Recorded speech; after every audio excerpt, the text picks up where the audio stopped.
안녕하세요. 찰리브라입니다.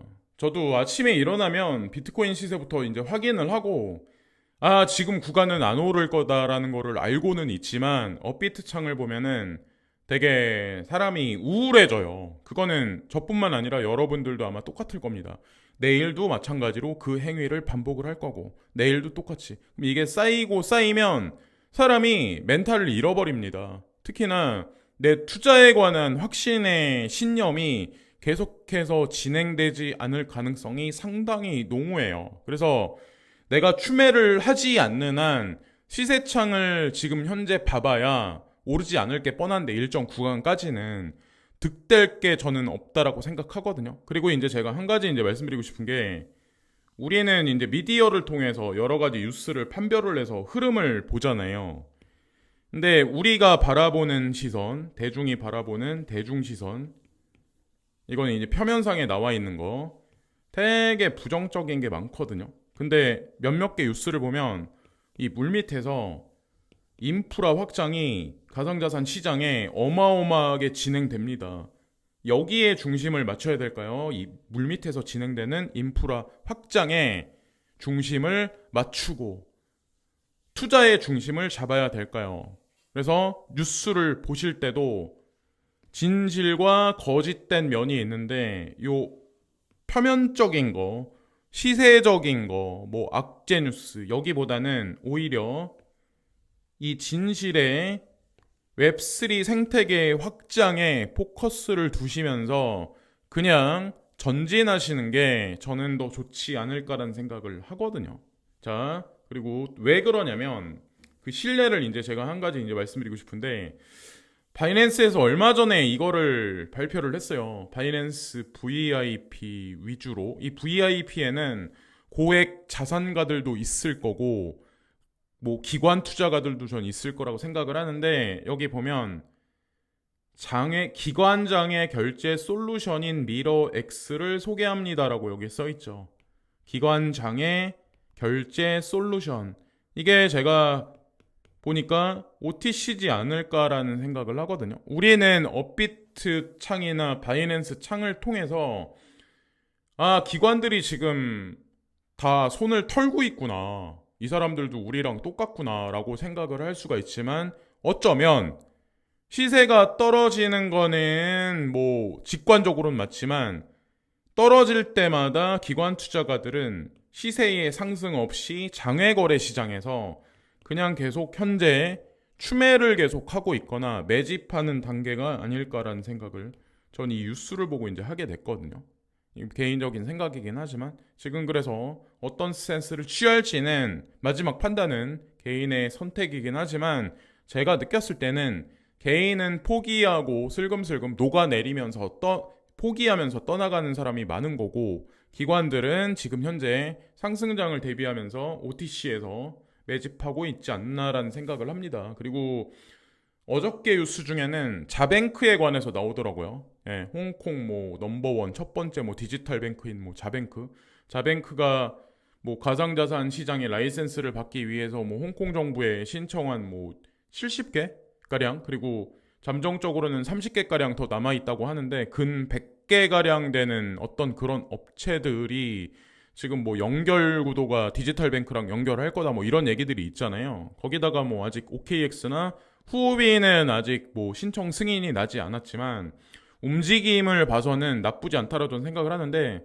해시키 프로, 해시키 익스체인지로 사명을 변경한다. 이러면서 해시키 익스체인지로 사명을 변경하는데 증권선물감독위원회가 고시안 암호화폐 거래 플랫폼 운영자 가이드라인에 따라 관련 규정 및 약관을 개정했다.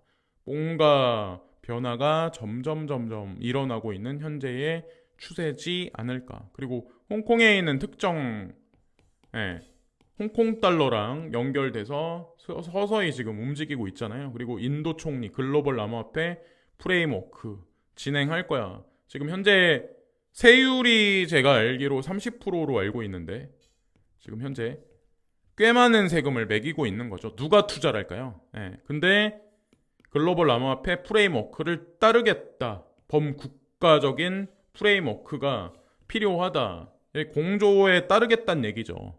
국제기구에. 그러면 이 세율도 향후에 바뀔 가능성이 높지 않을까라는 생각을 합니다.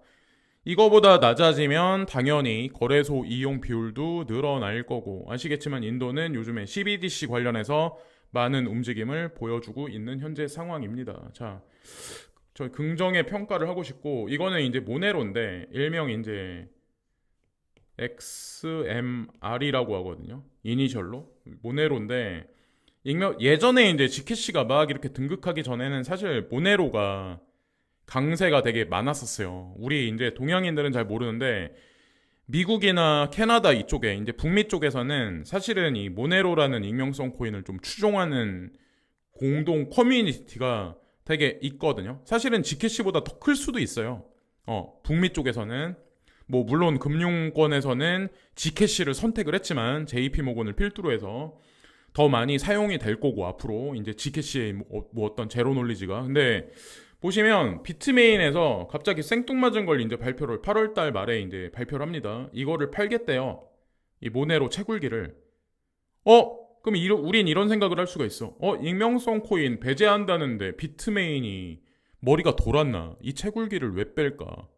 한번 생각을 한번 해보자고요. 우리 입장에서 생각을 해보지 말고 과연 이 비트메인이 왜 이거를 고성능 채굴기를, 이것도 가격이 꽤 나갈 텐데 왜 지금 시점에 이거를 빼낼까? 제가 이거를 좀 약간 확장해서 해석을 해보면 익명성 기술에 관해서 어떤 대규모의 뭔가 제도권 수용에 관한 발표가 잠정적으로 있을 가능성도 전면 배제하지 못하지 않나라는 생각을 하거든요. 이 정도 세력이면 비트메인을 되게 중국에 있는 뭐 중소 허접한 한 5-6명 일하는 그런 데라고 생각하시는 분들이 있는데, 비트메인은 예전에 과거로 들어가면 2018년 8월 8일 날 텐센트와 소프트뱅크로부터 IPO 출시를 준비하면서 비트메인에 투자가 진행됩니다. 이때 8월 8일 날 뉴스가 나왔고 정확히 8월 18일 날 뭐라고 얘기가 나왔냐면 정확히 10일이 지나서 텐센트하고 소프트뱅크, 우리는 여기 투자에 관여한 적이 없어, 더 이상은 발언하고 싶지 않아라고 얘기를 했어요. 그래서 사람들은 그때 그 뉴스를 보고 그런 얘기를 했죠. 투자 안 했다는데 하면서 또 그 100%그 말을 믿어요. 보통 이제 이런 시각을 가진 분들이 많으니까. 근데 저는 이제 항상 꽈서 생각을 해가지고 그 이후로부터 이제 소프트뱅크에 관해서 계속 이제 저는 계속 파고들었었죠. 그리고 하다못해 이제 비트메인 같은 경우는 테마섹, 이제 홍콩의 국부펀드죠. 여기 DBS 뱅크 중심 세계 최대 디지털 뱅크, 여기 뭐 무슨 코인 관여하는지 아마 아실 거예요, DBS가. 근데 하다못해 이 테마섹 같은 경우도 비트메인에 투자를 진행했다. 요 얘기도. 그리고 나서 이 얘기가 테마섹 여기 나와 있는데 그 다음에 뭐라고 얘기 나오냐면 테마섹도 똑같은 얘기를 해요, 소프트뱅크하고. 우리는 비트메인 IPO 뭐 여기 관련해서 투자를 진행 안 했는데 부인을 합니다. 이 공통 사항이 있어요, 이 사람들. 자,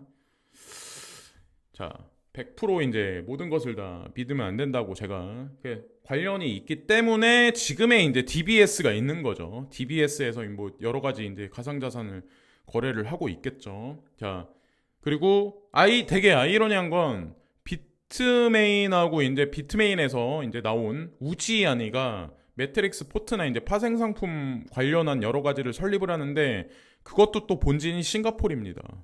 되게 재미나죠. 그리고 알리바바에서 만든 금융 플랫폼이 있는데 엔트 파이낸셜도 싱가포르예요. 사람들은 그래서 싱가포르를 중국과 배제되는, 상생의 구도가 아니라 이제 배제되는 뭐 대치 상황으로 어떤 그 미국의 좀 약간 우호적인 어떤 그런 지역으로 보는 분들도 있는데, 사실은 이미 홍콩하고 싱가포르는 중국 입장에서 거의 비등비등한, 그리고 홍콩 정부도 중국에 관한 스탠스가 예전서부터 공식적으로 발표를 되게 긍정적으로 했었어요. 그래서 금융자본의 수합이나 거래들이 뭐 싱가포르에서도 많이 이루어진 걸로 이제 전 알고 있습니다. 그리고 탈중앙화 거래소 중개인, 미 재무부 세금 지침의 디파이 커뮤니티 들써. 우리가 제일 싫어하는 거죠. 왜 중앙정부가 개인 지갑을 통제하려고 해? 왜 디파이나 이런 거에 탈중앙화에 관련한 거를 왜 통제하려고 해?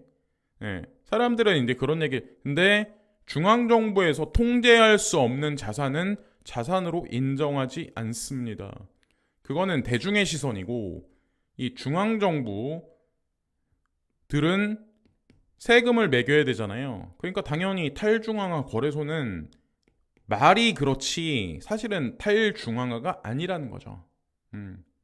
그리고 지캐시의 제로놀리지 기술도 탈중앙화 코인이니까 탈중앙화 기술이 있으니까 배제한다라고 이제 우리는 피상적으로 그냥 생각을 하지만 그 탈중앙화라는 그러니까 그 어떤 제로놀리지란 익명성 기술 자체는 사실은 중앙정부 입장에서 본인들한테 유리하게 커버를 쳐서 본인들한테 유리한 어떤 익명성 기술이지 대중을 위한 익명성 기술은 아니지 않나라는 생각을 하거든요. 그러니까 CBDC에 제로놀리지를 집어넣겠죠. 우리는 못 보고 그들은 볼 수 있고 통제를 위해서 그런 세상으로 점점 가고 있는 거죠. OKX 바이빗 제재 대상 러시아 은행을 결제 목록에서 삭제. 상당히 이제 부정적인 얘기인데 기사를 끝까지 읽어보면 사실은 일부 은행에서는 이렇게 제재를 한다고 하는데 예, 다른 우회적으로 다른 은행에서는 이거를 그냥 오케이 합니다. 그래서 뉴스를 보실 때 처음부터 끝까지 잘 보셔야 진실을 알 수가 있어요. 그리고 이거는 이제 제가 미국에 관한 얘기를 이제 한 가지 이제 말씀드리려고 하는데 제가 그런 말 미국의 달러 인덱스가 사실 되게 큰 프레임에서는 우리는 오늘 이번 주 보고 다음 주 보면서 원화가 예를 들어서 이제 달러가 1,300원 위로 올라가면은 와 뭐 강달러다 막 이러면서 그러잖아요. 근데 엄청 긴 프레임 50년에서 100년의 프레임을 보면 이렇게 달러 인덱스는 지금 서서히 계속 줄어들고 있어요. 특히나 브릭스는 지금 현재 명목화폐로 수합을 하다가 거기서 이제 본인들이 CBDC를 발행을 하고 CBDC 넘어 공동통화를 이제 뽑아낼 거예요. 머지않은 시점 내에. 그게 탈달러화를 더 가속화해서 전 세계에 어떤 그런 패러다임을 저는 공급할 거라고 이제 전 생각을 하는데 달러는 어쨌건 이렇게 달러 인덱스는 계속 하락을 하고 있는데 더 재미난 건 뭐냐면 이것과 미군이 전 세계 콜로니에서 군사기지에서 점진적으로 미군을 축소를 합니다. 거기에 이제 한국도 포함되어 있는데 주한미군 병력 변동 추이 2023년 현재까지 나와 있는 거예요. 6.25가 터졌을 때 32만 7,500명 그러면서 점진적으로 줄어듭니다. 8만 5천, 6만 3천, 4만 3천, 4만 2천, 3만 6천, 3만 5천 가장 최근에 2만 8,500명으로 줄어듭니다. 이거는 근데 한국에 국한된 얘기가 아니에요. 이거를 잘 모르시는 분들이 있어요. 7월 15일 날 대규모 병력 감축 나선 미 해병대 미국 의존해온 한국 해병대 위기 한국 해병대 독자적 상륙 역량 갖춰야 이 얘기가 나왔다는 의미는 더 뺄 거라는 의미예요. 미군의 전략 자산과 어떤 이 군사들을 미군들을 근데 더 재미난 거 이제 하나를 보여드릴까요? 이것도 이제 객관적인 자료인데 보시면 1950년 이래로 뭐 수많은 전쟁이 있어요. 이 중간에 뭐 중동 사태부터 해가지고 가장 큰 건 이제 베트남. 이때 이제 미군이 좀 많이 늘어났었죠. 전 세계 이제 군사기지에 많이 보냈었죠. 근데 여기 중간에 저맨이라고 있죠. 이거는 나토를 의미하는데 이 시절에 냉전 시절이 있을 때는 미군이 여기 유로존에 많이 그러니까 거기에 많이 머무릅니다. 그런데 시간이 흘러가면서 미군이 점진적으로 빠져요. 지금 현재 상황이 여기입니다. 근데 이거를 잘 모르는 사람들도 많아요. 그냥 공중파 미디어에서 오른쪽입니다라고 얘기하면 그거를 또 사람들이 확장해가지고 여러 명이 떠들면 그 말이 진실이 돼버립니다. 그러고 여태까지 산 거예요. 그러고 사신 분들이 되게 많아요. 진실을 모른 채로. 왜냐면 고정된 미디어만 보니까. 근데 미디어를 보실 때는 보통 어떻게 많이 봐야 되냐면 미국하고 영국은 같이 움직입니다. 보통 근데 이런 거를 보실 때 독일 거를 또 따로 봐야 되고 일본 거를 따로 봐야 되고 제3세계 거를 따로 보시면 조금 객관적 입장에서 이런 거를 아마 바라보실 수도 있을 거예요. 저는 그런 생각을 하거든요. 이게 달러 인덱스랑 똑같아요. 똑같이 움직여요. 지금 이게 현재의 상황입니다. 예. 미군이 전 세계에서 50년 동안 거의 70년 동안 계속해서 미군은 전 세계에서 계속 축소를 하고 있었다. 이거랑 이제 달러랑 똑같은 어떤 그런 범위로 보시면 어떨까라는 생각을 하거든요. 그러면서 뭐 중동에서도 마찬가지로 미군이 많이 빠지면서 거기 오히려 러시아랑 중국이 많이 개입이 돼 있었죠. 사실은. 그러면서 이제 많은 패권 체제가 패러다임의 전환이 됐던 건데, 자, 페이팔 스테이블 PYUSD 기대와 달리 뭐 실질 수요 없어. 8월 28일 날 오히려 이런 얘기가 나오네. 제가 생각했을 때는 PYUSD가 왠지 뒤통수를 엄청 크게 칠 것 같은데 미디어에서는 이런 얘기가 나오네요. 과연 이게 진실이 될지 아니면은 뒤통수를 실제로 엄청 많이 칠지. PYUSD. 여러분들은 어떤 생각을 하시나요? 자, PYUSD 눈여겨봐야 된다라고 생각을 합니다. 그래서 여기까지 말씀드리면서 오늘 방송을 마치겠습니다. 오늘도 좋은 하루 되시고 끝까지 멘탈 관리 잘 하시고 여태까지 뭐 크게 뭐 시세가 올라가지고 우리가 실이득을 본 건 없지만 분명히 물밑에서는 인프라가 확장하고 있는 거는 분명합니다. 그리고 그거는 실질적으로 시세에 분명히 후행해서 저는 반영될 거라고 생각을 해요. 자, 시간이 문제일 뿐이지. 자, 여기까지 말씀드리면서 오늘 방송을 마치겠습니다. 오늘도 좋은 하루 되세요. 감사합니다.